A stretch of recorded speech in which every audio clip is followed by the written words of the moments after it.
안녕하세요. 저는 40대 중반의 뜨개질하는 가정주부입니다. 평소 작업을 하며 즐겨 듣는 사연 열차에 제 사연이 소개된다고 하니 벌써부터 떨려오는데요. 큰 용기를 내어 사연을 보내니 잘 들어주셨으면 좋겠습니다. 그러면 뜸들이지 않고 시작해 볼게요. 저와 남편은 시댁에서 살고 있었어요. 부끄럽지만 저희가 모시고 산다는 것보단 저희가 얹혀 산다는 말이 맞는 상태였어요. 처음부터 저희가 시댁에 얹혀 산 것은 아니었어요. 신혼 때는 저희도 저희만의 보금자리가 있었고 저 역시 회사 생활을 하고 있었어요. 그런데 남편의 하던 가게가 점점 바빠져 일손이 필요해졌고 전 남편을 돕기 위해 회사를 그만두고 남편의 가게에서 일을 하게 되었어요. 하지만 그 바쁜 것도 잠시 갑작스럽게 코로나 시국이 시작되었고 다들 아시다시피 가게들은 하나둘씩 망해가기 시작했죠. 저희도 그 여파를 피해가지 못했고 결국 1년 가까이 적자를 내던 가게를 폐업하게 되었습니다.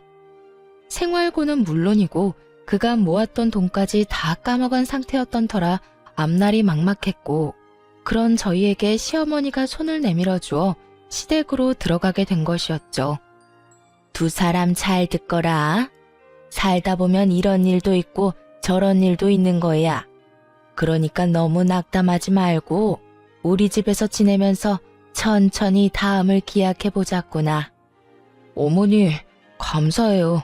제가 더 열심히 살아볼게요. 어머님, 저도 정말 감사해요. 시아버지가 돌아가시고 시어머니 혼자 있던 터라 시어머니는 오히려 저희의 합가를 반겨주는 눈치였고 그렇게 저의 시댁살이가 시작되었어요. 남편은 그날부터 닥치는 대로 일을 하기 시작했습니다. 배달, 일용직, 택배까지 할 수 있는 일은 그게 뭐든 하루도 쉬지 않고 일을 하며 다시 일어서기 위해 부단히 노력했고 저 역시 뭐라도 할 수 있는 일을 찾고 있었어요. 모든 것이 희망적이지 않은 상황에도 힘이 되었던 것은 시어머니의 보살핌과 응원을 받았다는 것이었는데 그마저도 대기업을 다니던 서방님이 결혼하며 바뀌어가기 시작했어요. 동서는 꽤 부유한 집안에서 자란 자영업을 하는 사람이었는데요. 코로나의 직격탄을 맞아 폐업까지 하게 된 저희와는 달리 동서는 친정 도움을 받아 그 위기를 무사히 넘겼다고 하더군요. 동서는 살면서 고생이란 해보지 않은 사람처럼 맑고 눈치라곤 전혀 보지 않는 사람이었는데 그런 동서의 태도에 어이가 없었던 적이 한두 번이 아니었습니다. 형님, 이번 아버님 제사 때 저 바빠서 준비는 못할 것 같아요. 아마 참석도 못할 수도 있을 것 같긴 한데 어떻게 해서든 참석은 할 수 있도록 빨리 마무리해보도록 할게요. 형님도 아시잖아요. 아무리 직원들 있어도 사장이 있어야 가게가 제대로 돌아가는 거. 동서가 시집오고 맞이한 시아버지의 첫 제사에 제가 들은 말이었어요. 그것도 온 식구들이 다 듣는 곳에서 저렇듯 통보하듯 저에게 말하더라고요. 예의상이라도 죄송하다는 말 한마디 정도는 할 법도 한데 동서는 저에게 조금의 미안한 기색도 없어 보이더라고요. 여기까지만 해도 어이가 없는데 더 기가 막힌 건 시어머니의 반응이었어요. 들어보니 일리 있는 말이구나. 둘째는 제사 때 시간 맞춰 참석만 하려무나. 준비는 첫째가 다 하면 되니 그런 걱정은 하지 말고 말이야. 이 말을 듣는 제가 왜 기가 막힌 줄 아세요? 동서가 온갖 일을 저에게 다 떠넘겨서가 아닙니다. 물론 동서의 태도도 어이가 없고 기가 막혔지만 제가 정말 기가 막혔던 건 시어머니의 달라도 너무 다른 태도 때문이었어요. 다른 건 몰라도 시아버지의 제사만큼은 유난히 정성을 쏟았던 시어머니는 제가 시집을 오고 맞이한 시아버지의 첫 제삿날 이런 말을 했었어요. 요즘 너랑 네 남편이랑 하는 가게 바쁜 거 다 안다. 손님이 많아서 알바생을 더 늘린다는 이야기도 들었고 그래도 말이다. 시집오고 처음으로 모시는 네 시아버님 제사인데 네가 와서 하나부터 10까지 준비해야 하지 않겠어? 가게 때문에 신경 쓰이면 가게 문을 하루 닫더라도 꼭 네가 와서 다 준비하거라. 저에겐 이렇게까지 말한 시어머니가 동서에겐 저리도 너그러운 말들을 하고 있으니 제가 기가 막히고도 남지 않겠어요? 그리고 그 뒤로 이어진 두 사람의 대화는 저를 깔보고 있는 동서의 마음을 확신하게 해주었어요. 그런데 요즘도 그렇게 바쁘니? 뉴스 보니 자영업하는 사람들 너도 나도 곡소리 난다고 하던데 너는 그렇지 않아? 네, 저는 나름대로 잘 되고 있어요. 제가 열심히 하는 것도 있긴 하지만 어려울 땐 친정에서 도움을 주시기도 해서 큰 어려움 없이 잘 헤쳐나가고 있어요. 형님 친정도 형평만 좀 좋았다면 그렇게 망하는 일은 없었을 텐데. 그러니까 형님네가 가난하다는 말이 아니라 가게 망하고 시댁에 얹혀 사는 게 안타깝고 속상해서 하는 말이니 너무 기분 나빠하지 마세요, 형님. 이 말을 도대체 어떻게 들으면 기분 나쁘지 않게 들을 수 있는 걸까요? 한동안은 이런 동서의 화법 때문에 마음고생을 참 많이 했습니다. 매번 사람 기분은 상할 대로 다 상하게 만들어 놓고 마지막엔 꼭 제 생각을 해서 그랬다고 하니까요. 하지만 당하는 것도 한두 번이지 가끔 만나는 동서에게 딱 1년 당하고 나니 저도 가만히 당하고만 있을 순 없더라고요. 제가 돈이 없지 자존심이 없는 건 아니었으니까요. 다시 돌아온 시아버지의 제사. 동서는 마찬가지로 참석만 하겠다고 저에게 말을 꺼내왔고 전 시어머니가 또다시 그런 동서를 두둔하고 나서기 전에 재빠르게 동서에게 말을 꺼내기 시작했어요. 네, 조금 바쁘긴 해요. 알바생이 자꾸 바뀌어서 믿고 맡길 수도 없긴 하고요. 아, 그래? 하긴 그렇긴 하겠다. 동선의 가게가 손님은 없어서 일하기는 편한데 사장 성격이 지랄이라서 알바생들이 버티기 힘들다고 소문났더라고. 지랄이라는 말은 내가 아니라 동선에서 알바했던 애들이 알바 후기에 남긴 말 그대로 쓴 거니까 오해하지 마.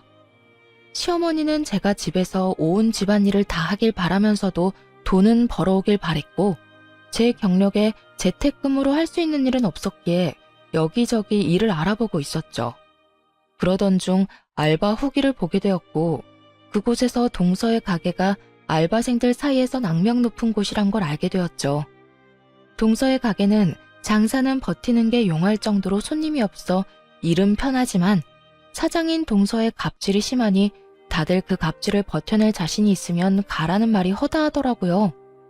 거기에다 마감 시간이 10시인데 6시 이후엔 사장이 오는 일이 거의 없어 마감조 자리가 치열하다는 사실도 알 수 있었고요. 제가 굳이 이런 이야기를 꺼낸 이유를 아시겠나요? 동서는 이때껏 늦은 시간까지 가게엔 있지도 않으면서 가게 핑계를 대며 제사엔 참석도 하지 않았던 것이었어요. 그게 무슨 우리 가게에서 일했던 애들이 그런 말을 했단 말이에요?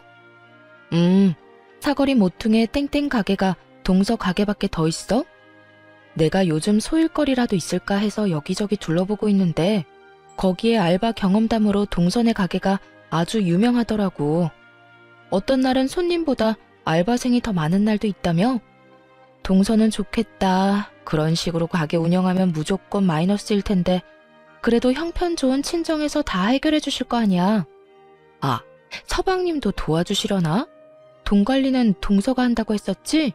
적금은 들고 있어? 매번 올 때마다 가방이 바뀌는 것 같던데. 동서 가게는 매달 적자인데 동서가 번 돈으로 사는 건 아닐 테고 설마 서방님 돈은 다 동서 사치하는 데 쓰는 건 아니지? 제 말에 시어머니는 눈을 부라리며 동서를 노려봤고 동서는 최선을 다해서 부인하고 나서더군요. 아니에요. 그건 다 시집 오기 전부터 소장하고 있던 거라고요. 딱 보면 알 거 아니에요. 신상도 아니고 전부 몇 년씩 된 건데. 하긴 형님이 뭐 아시긴 하겠어요? 동서야말로 급하다고 아무 말이나 막 하는 거 아니야? 오래된 백이라도 웃돈을 더 주고서라도 사들이는 라인도 있잖아. 오늘 동서가 가지고 온 가방처럼 말이야. 내가 아무리 명품 이런 거 모른다고 해도 그 정도는 알아, 동서. 그런가요? 저는 워낙 예전에 사서 몰랐네요. 하여튼 저 이번에도 형님 못 도와드릴 것 같으니까 그런 줄 알고 형님이 매번 그렇듯 고생 좀 해주세요. 대신 제가 봉투는 두둑하게 챙겨드릴게요. 봉투? 그래, 좋지. 그런데 동서, 내가 알바 후기에서 보니까 동선의 가게 마감조 알바 자리 다툼이 치열하다는데 그건 왜 그런 걸까? 아마 마감조가 6시부터 10시까지인 것 같던데 도대체 왜 일 많은 마감조가 인기가 많은 걸까? 동서는 이유를 알아? 사장님 갑질이 심하다는 가게 마감조가 인기 있는 이유가 과연 뭘까? 동서의 얼굴이 사색이 되더군요. 이미 코너에 몰린 동서는 이때껏 거짓말을 해대며 시댁 행사에 빠져왔던 지난 일을 들킬 위기에 처하자 재빨리 제 입을 막더니 이렇게 말하더군요. 형님이 제 가게에 이렇게까지 관심이 많은 줄 미처 제가 몰랐네요. 내가 동서한테 관심이 없진 않지. 그래서 동서, 아까 뭐라고 그랬지? 이번에도 늦는다고? 참석만 할 거라고 그랬나? 아니요. 또 참석만 할 뻔했지만 올해는 어떻게 해서든 제가 일찍 와서 한다고요. 그러니까 이번엔 형님은 좀 쉬세요. 제가 다 해보도록 할게요. 그럴래 그럼? 이번엔 우리 동서 실력 좀 볼까? 아버님이 좋아하시겠네. 능력 좋은 둘째 며느리가 제사상도 다 차려주고 말이야.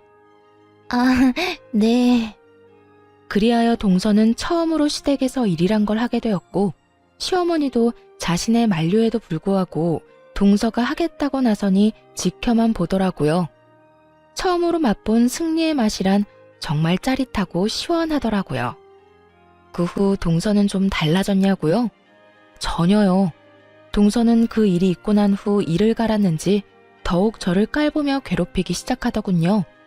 시어머니에게 선물 공세까지 해대며 저를 괴롭히니 시어머니도 그런 동서를 두둔하고 나섰고요. 그날은 아침부터 시어머니가 보이지 않는다 싶더니 오후 5시쯤 동서와 함께 집으로 들어오더라고요. 다정하게 팔짱까지 끼고선 말이죠. 저는 집으로 들어온 두 사람에게 인사를 건넸지만 두 사람은 제 말이 들리지도 않는 것인지 제 인사는 무시한 채 하하호호 두 사람만의 세상에 빠져있더군요. 어머님, 오늘 즐거우셨죠? 그래, 우리 둘째밖에 없구나. 덕분에 오늘 너무 즐거웠어. 전신 마사지에 피부관리, 거기에 맛있는 밥까지. 오늘 완전 귀부인이라도 된 기분이었단다. 고마워 우리 며느리. 아니에요. 이 정도로 멀려. 어머님 피부는 정기적으로 관리해 주셔야 효과 있으니까 저랑 자주 가요. 아까 제 회원권 끊는 김에 어머님 것도 끊었어요. 어머나, 그게 정말이니? 아까 보니까 회원권도 비싸던데. 하여튼 우리 며느리는 돈 쓸 줄 안다니까. 어딜 갔다 왔나 싶었더니 아주 제대로 시어머니를 구워 삼고 왔더라고요. 전신 마사지에 피부 관리에 밥까지 풀코스로 시어머니를 녹여놓았더라고요. 시어머니의 입은 귀에 걸려 있었고 이런 시어머니를 흐뭇하게 보던 동서는 고개를 돌려 저를 보며 이렇게 말하더군요. 형님, 저희 물 좀 주세요. 하루 종일 힘들게 돌아다녔더니 목이 타네요. 순간 진짜 진심으로 동서가 드디어 미쳤구나 하고 생각했어요. 아무리 시어머니의 신음을 한 몸에 얻고 있다고 한들 어떻게 손윗사람한테 물 심부름을 시킬 수가 있는지 제 상식에선 이해가 되지 않았거든요. 제가 동서의 말에 너무 황당해 버벅거리는 사이 동서는 저를 재촉하기 시작했고 동서가 짜증을 낸다 싶으니 시어머니까지 나서 물 심부름을 시키더라고요. 형님, 못 들었어요? 물 좀 달라고요. 물 달란 지가 언젠데 아직 가만히 서 있대? 물 기다리다가 목말라 죽겠네. 그러게, 첫째야, 물 좀 가지고 오라고 하지 않니? 얼른 가서 물 좀 떠오거라. 나도 물 좀 먹어야겠다. 시어머니는 저를 보며 따지듯 말했고 저는 주방으로 가 물 2잔을 떠와 한 잔은 시어머니의 옆에 두고 한 잔은 동서의 손에 주는 척을 하며 동서의 옷에 물을 다 부어버렸습니다. 아이, 차가워. 형님, 이게 뭐 하는 짓이에요? 어머, 실수. 손이 미끄러져서 말이야. 그나저나 다 젖어서 어떻게 한대? 동서 엄청나게 찝찝하겠다. 정말 실수였냐고요? 그럴 리가요. 제가 미쳤다고 저 얄미운 동서 입에 들어갈 물을 떠다 주겠어요? 저는 시어머니의 말이 떨어지자마자 물을 확 부어 버려야겠다고 생각했고 그냥 동서의 머리에 부어버리기엔 너무 티가 날 것 같아 건네주며 일부러 손에서 놓쳐버렸던 거죠. 정말 실수라고 생각하는 시어머니와는 달리 눈치 빠른 동서는 저에게 화를 내며 따지기 시작했어요. 실수? 참나 기가 막혀서. 실수는 무슨. 형님, 일부러 엎은 거 다 티나거든요? 아, 진짜 이게 얼마짜리 옷인데 어떻게 책임질 거예요? 실수라니까. 그리고 커피도 아니고 물이야 물. 그 옷은 물 쏟으면 옷이 다 녹아내리기라도 해? 그런 것도 아니면서 책임은 무슨 책임. 괜히 오버하면서 괜히 사람 잡지 말고 나한테 이럴 시간에 얼른 집에 가서 옷이나 갈아입어. 아니면 내 옷이라도 줄까? 아니면 어머님 옷이라도 줘? 동서는 제 말에 그저 씩씩거리기만 할 뿐이었어요. 평소 온몸에 명품을 감고 사는 동서인데 제 옷이나 시어머니 옷을 입고 싶지는 않았을 것이고 그저 씩씩거리던 동서는 젖은 채로 집에 간다며 신경질적으로 시댁을 나서더군요. 그런 저를 보며 시어머니는 혀끝을 찼고요. 그러거나 말거나 저는 참 통쾌했습니다. 하지만 그날 이후 시어머니는 본격적으로 동서 편만 들기 시작했고 처음엔 동서가 오는 날에만 스트레스를 받았는데 시간이 지날수록 동서가 오지 않는 날에도 스트레스가 쌓여갔어요. 우리 둘째는 정말 싹싹하지 않니? 이번엔 글쎄 내 화장품까지 싹 다 바꿔주더라니까. 내 나이엔 고급 라인을 써줘야 한다고 말이야. 통도 얼마나 큰지 내가 아주 우리 둘째 며느리 때문에 호강한다니까. 그러게요. 어머님 좋으시겠어요. 좋다마다. 내가 며느리 덕에 이런 호강을 다 누리게 될 줄은 몰랐는데 내 아들이 다른 건 몰라도 장가 하나는 정말 끝내주게 잘 갔지. 그렇고 말고. 역시 내 아들이야. 시어머니는 동서가 없는 곳에도 말끝마다 동서 타령을 하기 시작한 것도 모자라 제가 정말 식모라도 되는 줄 아는지 무리한 요구까지 하기 시작하더라고요. 얘 첫째야, 너 반찬 좀 만들거라. 네? 냉장고에 어제 만든 반찬 많은데 혹시 드시고 싶으신 게 있으세요? 아니, 반찬 좀 해서 둘째네 가져다 주려고 그러지. 그저께 만났는데 소갈비찜 먹고 싶다고 하더라. 그러니까 갈비찜은 꼭 하고 고기도 좋은 거 사서 해. 몇 푼 아낀다고 질 떨어지는 거 사지 말고. 그거랑 밑반찬 한 5가지 하면 며칠은 먹지 않겠어? 다 떨어질만 하면 또 해서 가져다 줘. 해도 너무한다 싶었어요. 부탁하는 것도 아닌 명령조로 말하다니. 시어머니가 저를 고작 해야 식모쯤으로 여긴다는 걸 깨달았고 전 그런 취급까지 받으며 살고 싶진 않았습니다. 그래서 할 말은 다 하기로 했죠. 싫어요, 어머님. 제가 왜 동선의 냉장고 사정까지 신경 써줘야 해요? 동서가 바빠서요? 어머님은 동선의 가게 가보지도 않으셨어요? 거기 파리만 날려요. 그런 가게에서 바빠봤자 얼마나 바쁘다고 집에 반찬할 시간이 없대요? 그리고 설사 너무 바빠 반찬할 시간이 없으면 사 먹던가. 사 먹는 게 싫으면 동서가 직접 와서 부탁하라고 하세요. 그러면 제가 다시 한번 생각이나 해볼 테니까요. 뭐야? 너 진짜로 먹는 거로 이렇게까지 치사하게 나올 거야? 그까지 반찬하는 게 뭐 그렇게 힘들다고 이 난리인 게야?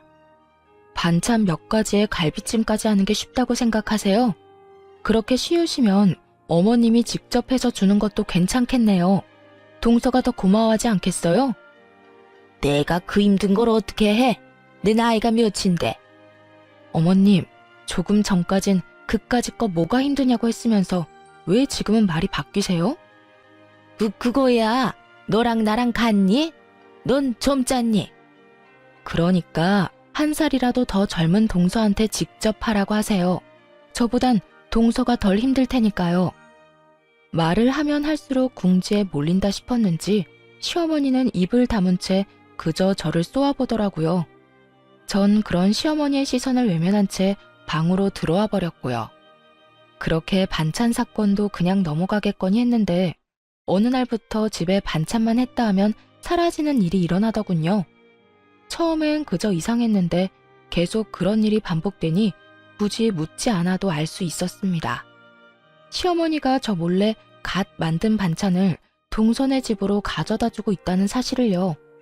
화가 나기도 했지만 오죽했으면 노인네가 눈치까지 살펴가며 몰래 저딴 짓까지 할까 싶어 모른 척 해주고 있는데 눈치 없는 동서가 연락이 왔더군요. 형님, 이번 반찬은 왜 그렇게 한 거예요? 너무 짜서 먹지도 못했어요.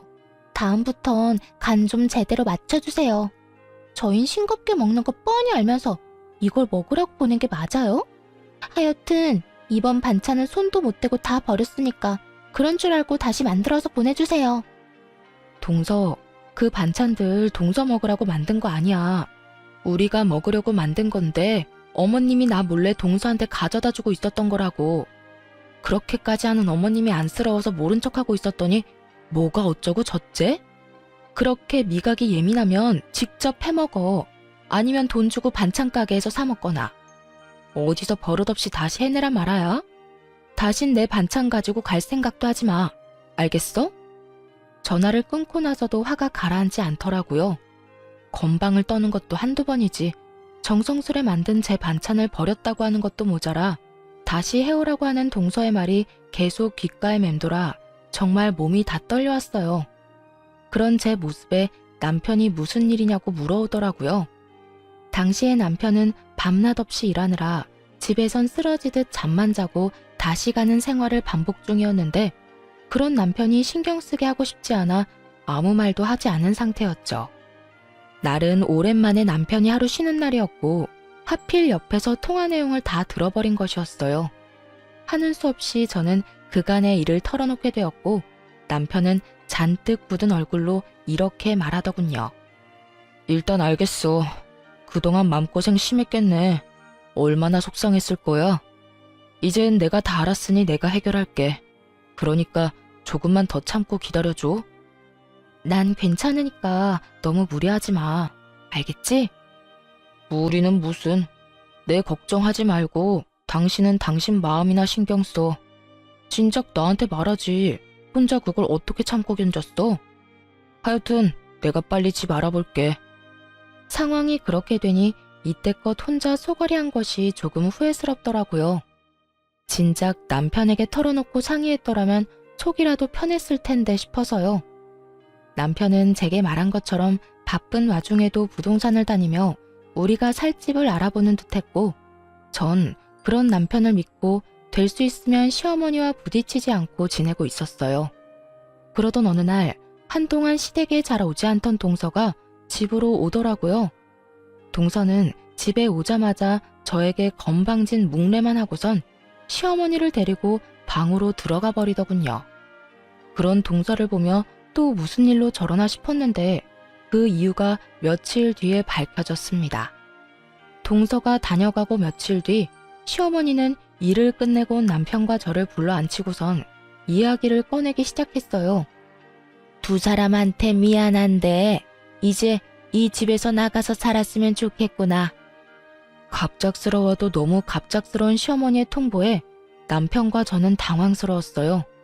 물론 저희도 분가를 위해 집을 알아보고 있긴 했었지만 이런 식으로 갑자기 분가를 하게 될 거라고는 생각하지 못했던 터라 더욱 그랬죠. 남편은 최대한 진정시킨 목소리로 시어머니에게 물었어요. 네, 일단 그렇게 할게요. 그런데 왜 이렇게 갑자기 그런 말씀을 하시는 거예요? 혹시 무슨 일 있었어요? 그게 나 이제 둘째네 들어가서 살려고 그래. 둘째가 나 모신다고 이 집 처분하고 들어오라고 하더라. 동서가요? 동서가 어머님을 모신다고 했다고요? 그래. 둘째가 이제 자기 집에 들어와서 살라고 하더구나. 넓고 좋은 집에서 호강시켜준다고 하더구나. 내가 이 집에서 너희랑 산다고 해서 나한테 남는 게 있는 것도 없고 둘째가 그렇게 말할 때 이 집 처분하고 들어가려고 해. 동서와 둘이 무슨 이야기를 나누었나 했더니 이거였더라고요. 시어머니는 이미 부동산에 집까지 내놨다고 했고 전 이 모든 상황이 의심스러웠어요. 제가 아는 동서는 저를 골탕 먹이기 위해 시어머니에게 잘하는 것뿐 시어머니를 모시고 싶어 할 위인이 아니었거든요. 제사 모시는 것, 명절 지내는 것, 하물며 시어머니 생신도 챙기기 싫어 이런 핑계 저런 핑계를 대가며 겨우 얼굴만 비치고 선물 공세만 펼치던 동서가 시어머니 호강을 위해 시어머니를 모신다? 그건 정말 말도 안 되는 것이었죠. 하지만 이런 제 생각과는 달리 시어머니는 동서의 말을 찰떡같이 믿는 듯했고 저와 남편에게 언제까지 나갈 거냐고 묻더라고요. 그래서 하는 말인데 하루라도 빨리 집에서 나가줬으면 좋겠구나. 너희 나가고 나면 나도 짐 정리 다 해서 바로 둘째 내로 들어갈 거니 대략 언제쯤이면 나갈 수 있겠니? 내일 부동산 가보고 적당한 집 있으면 바로 이사할 테니 걱정하지 말고 짐 정리 시작하세요. 그런데 어머니, 혹시 집 처분한 돈은 어떻게 하실 건가요? 혹시 재수씨 주는 건 아니죠? 남편의 말을 듣는데 설마 싶더라고요. 그러면서도 드는 생각이 어쩌면 그럴 수도 있겠다 싶더군요. 그날 동서와 시어머니는 방에서 꽤 긴 시간 동안 이야기를 나누었고 중간중간 시어머니의 놀란 소리나 탄성 소리 등이 들려왔었거든요. 하나둘 퍼즐이 맞춰가는 순간 시어머니는 말까지 더듬으며 일단 부인을 하고 나서더군요. 뭐라고? 내가 그 돈을 왜 둘째를 줘? 내가 따로 가지고 있을 거니 내 돈 걱정은 하지 말고 너희나 걱정해. 혹시 나한테 돈 내놓으라고 하려고 그러니? 혹시나 하는 말인데 그 돈 내 노후 자금이다. 절대 못 내주니 너희 살 길은 너희가 알아서 찾거라. 그럴 생각도 없어요. 저희도 저희가 살 집 구할 능력 정도는 충분히 되는데 왜 어머니 돈을 욕심내겠어요? 그저 걱정되어서 그랬어요. 걱정? 무슨 걱정? 혹시나 그 돈 재수씨한테 투자했다가 잘못되기라도 하면 가족도 잃고 돈도 잃을 수 있으니 조심하시라고 말해주려고 했죠. 설사 그런 일이 있더라도 내 돈이니 너는 상관하지 말거라. 자꾸 돈 이야기 꺼내면 내 입장에선 네가 내 돈 노린다고 생각할 수밖에 없어. 그러니까 그만해. 그런 거 아니라고 방금도 말했잖아요. 정말 걱정되어서 한 말인데 왜 그렇게 화를 내세요? 그러니까 내 돈 걱정을 네가 왜 해? 집도 절도 없어서 내 집에서 이때껏 얹혀 산 주제에. 하여튼 너랑 이래서 이야기도 하고 싶지 않은 거야. 너랑 이야기만 했다 하면 좋던 기분도 나빠진다. 얼른 들어가. 이사 갈 날 정해지면 말해주고. 저 역시 마찬가지예요. 예전부터 늘 이런 식이었어요. 대기업 다니는 둘째만 아들 취급하시고 제 말은 늘 무시하고. 그래도 저희 힘들 때 흔쾌히 들어와 살라고 해주셔서 이제 저한테도 마음의 문을 열었나 했더니 그것도 제 착각이었나 보네요. 어머니 말대로 앞으로는 어머님 일에 아무 상관도 하지 않을 테니 나중에 후회하지 마세요. 감정이 많이 상한 남편은 방으로 들어가 버렸고 저 역시 남편을 따라 방으로 들어갔죠. 방에서 저희가 대화를 나눠본 결과 시어머니는 동서에게 돈을 주는 것이 거의 확실해 보였죠. 하지만 저희가 말을 더 꺼내봤자 재산 노리고 그런다며 괜한 오해나 받을 것 같았고 우리 나름대로 충분히 위험성을 설명했으니 나머지는 시어머니가 알아서 판단할 거라 생각하기로 했습니다. 그 후 저흰 적당한 집을 구해 서둘러 이사를 나왔고 저희가 나오자마자 시어머니 역시 집을 처분해 동선에 들어가게 되었습니다. 그렇게 다시 시작하게 된 둘만의 생활이 참 좋더라고요. 비록 전셋집이지만 내 집 꾸미는 재미도 있고 살림 사는 것도 훨씬 수월했어요. 무엇보다 좋았던 건 저도 제 일을 알아볼 수 있다는 것이었어요. 이제 그저 집에서 시어머니의 뒷바라지만 할 일도 없고 대출을 내고 전세로 얻은 집이라 남편의 짐을 덜어주기 위해 저도 일을 구해보기로 한 것이었죠. 하지만 제 의지와는 달리 현실은 냉정했어요. 오랜 경력 단절에 언제 임산부가 되어버릴지 모르는 기혼자의 취업은 생각보다 더 쉽지 않았고 운이 좋게 면접까지 가게 되더라도 떨어지기 일쑤였어요. 그러는 와중 시어머니에게서 연락이 와 동서내로 좀 오라고 했고 마침 남편도 쉬던 터라 함께 동서내로 가게 되었습니다. 어머님, 저희 왔어요. 동서, 우리 왔어. 응, 왔니? 형님 왔어요? 편한데 앉으세요. 동서와 시어머니는 소파에 편히 앉아 있더라고요.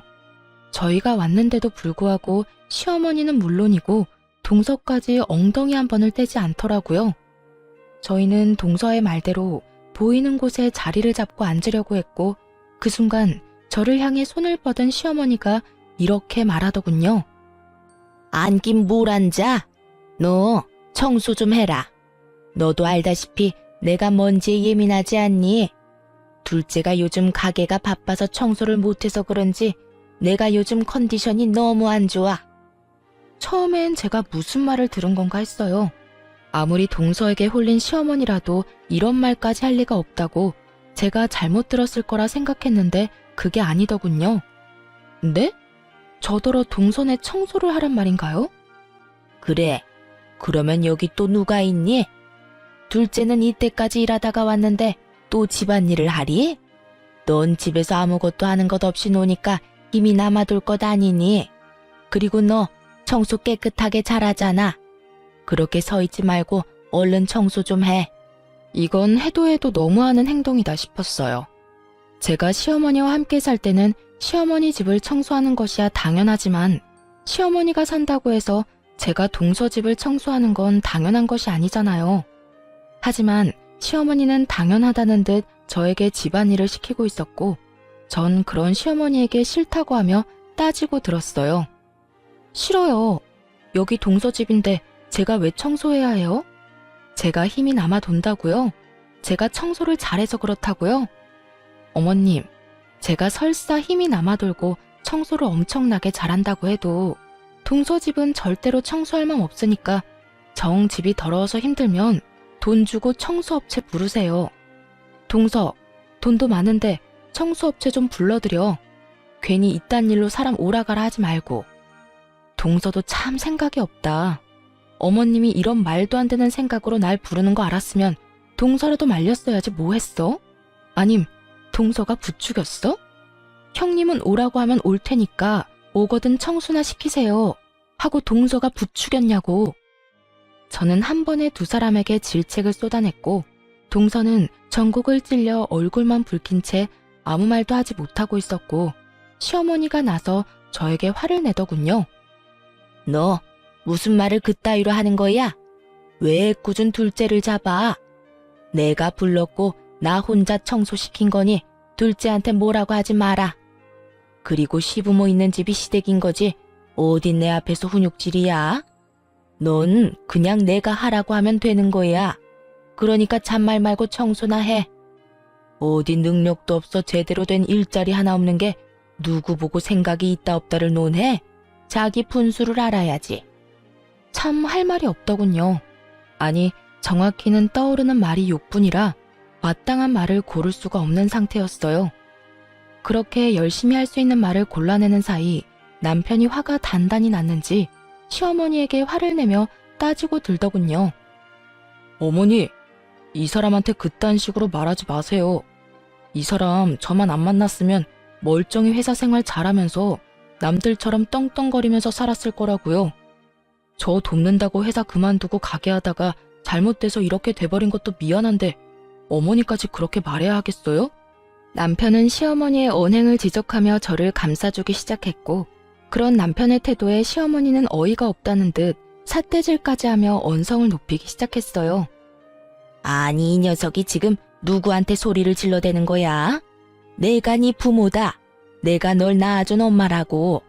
그런데 감히 내 앞에서 네 마누라 편이나 든다고 나한테 소리를 질러? 오죽했으면 이러겠어요. 사람 무시해도 정도가 있지. 어떻게 손 아래 사람 집 청소를 시킬 수가 있어요. 앞으로 이런 일론 연락도 하지 마세요. 아니, 앞으로는 어머니가 사랑하는 둘째 아들, 둘째 며느리랑만 사세요. 괜히 밉고 싫은 저희한테 연락하지 말고요. 뭐야? 너 지금 연이라도 끊자 이 말이야? 그렇게 받아들이셨다면 그렇게 해도 되고요. 어차피 저한테나 이 사람한테나 관심도 애정도 없잖아요. 남편은 시어머니의 눈을 똑바로 바라보며 말했고 그런 남편을 보던 시어머니는 피식거리며 콧방귀를 뀌더니 남편의 말에 한술 더 보태 말하기 시작하더라고요. 그래? 그러면 그렇게 하자. 너 앞으로 나한테 연락도 하지 말거라. 살다가 힘들어도 나한테 연락하지 마라.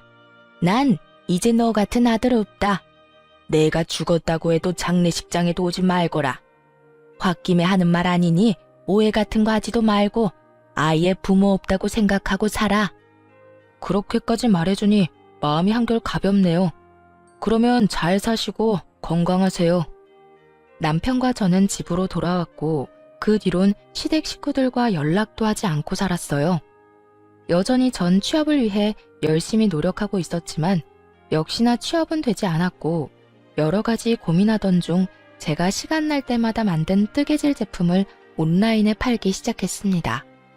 그러면서도 일자리는 계속 찾고 있었는데 잊고 지냈던 동네 어플에서 동서 가게 이야기를 또 보게 되었어요.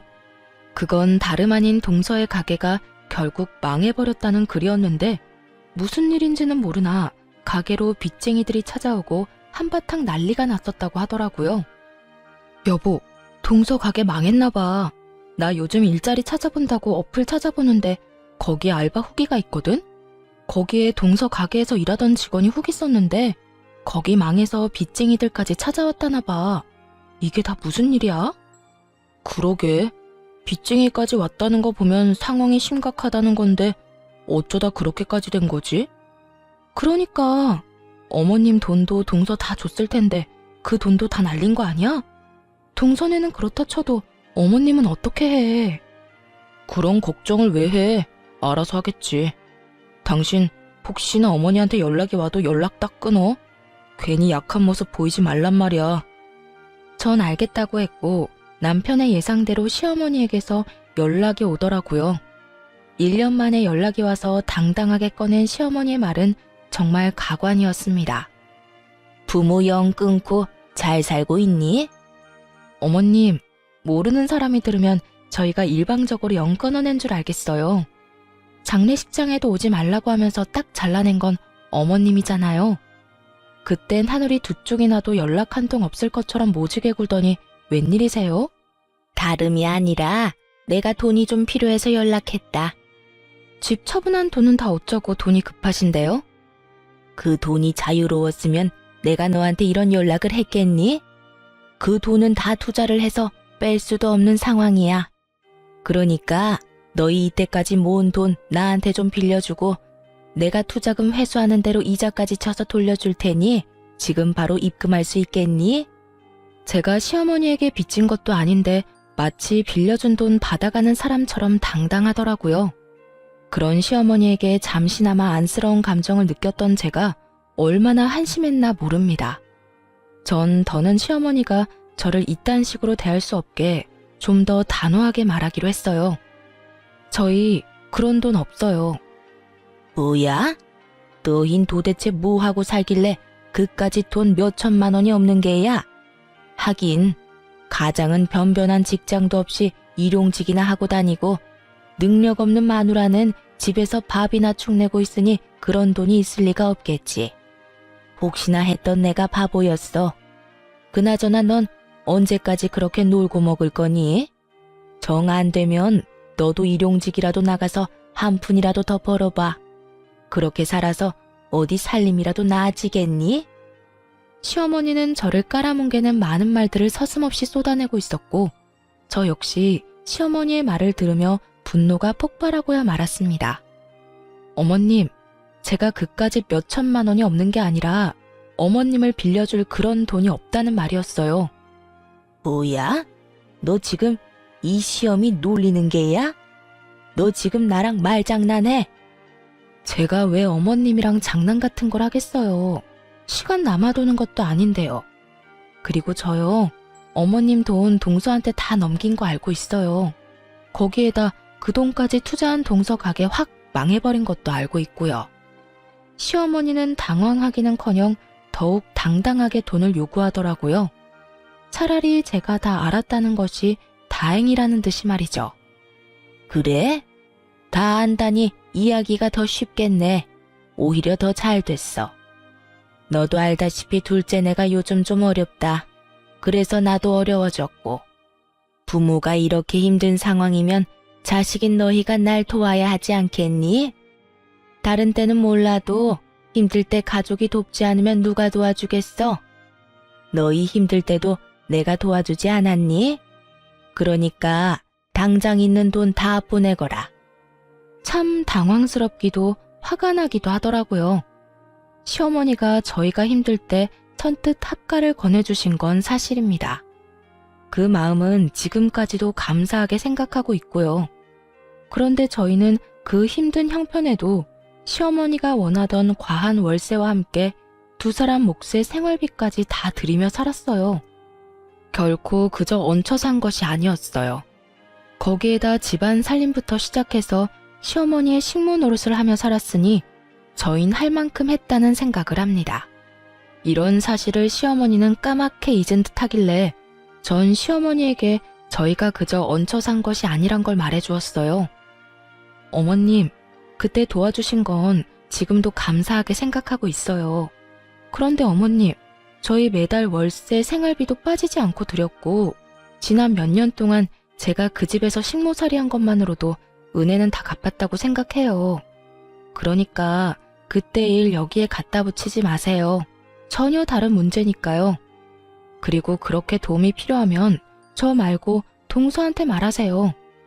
돈은 동서한테 다 쓰고 도움은 저한테 받으려고 하지 말고요. 제 말에 시어머니는 노발대발 화를 내며 상처가 될 말을 고르고 골라 모진 말을 쏟아대더라고요. 하지만 그런 말로 더는 상처를 받지도 않았고 무엇보다 당하고만 있을 저도 아니었죠. 너 진짜 이렇게 나올 거야? 둘째네 상황 뻔히 안다는 애가 그런 말을 하고 싶어? 둘째가 나를 도울 상황이 됐으면 내가 너한테 이딴 전화나 하고 있겠어? 생각이 짧은 거니 아니면 그냥 머리 자체가 나쁜 거니? 그러는 어머님은요? 생각이 짧은 거예요? 아니면 머리가 나쁜 거세요? 아니, 두 가지 다이려나? 저한테 어떻게 했고 남편한테 무슨 말까지 했는지 아직까지 기억에 생생한데 저희가 도와줄 거라 생각했어요? 이렇게 저한테 전화해서 화내도 제 주머니에서 10원 한 푼 나오지 않을 테니까 그런 줄 알고 다신 연락하지 마세요. 전 그대로 전화를 끊어버렸고 시어머니의 전화를 받지 않았어요. 알아보니 동서의 친정이 망해버렸다고 하더라고요. 동서가 시어머니를 자신의 집으로 데리고 갈 땐 이미 친정은 망해가고 있었고 동서는 다들 예상하다시피 시어머니의 재산을 탐내고 데리고 간 것이 맞았단 것이었죠. 동서의 술수에 속아 넘어간 시어머니는 집을 처분한 돈뿐만 아니라 품고 있던 돈까지 다 동서에게 넘겨버렸고 그 돈으로 동서는 가게에서 나는 적자를 막았던 것이었고요.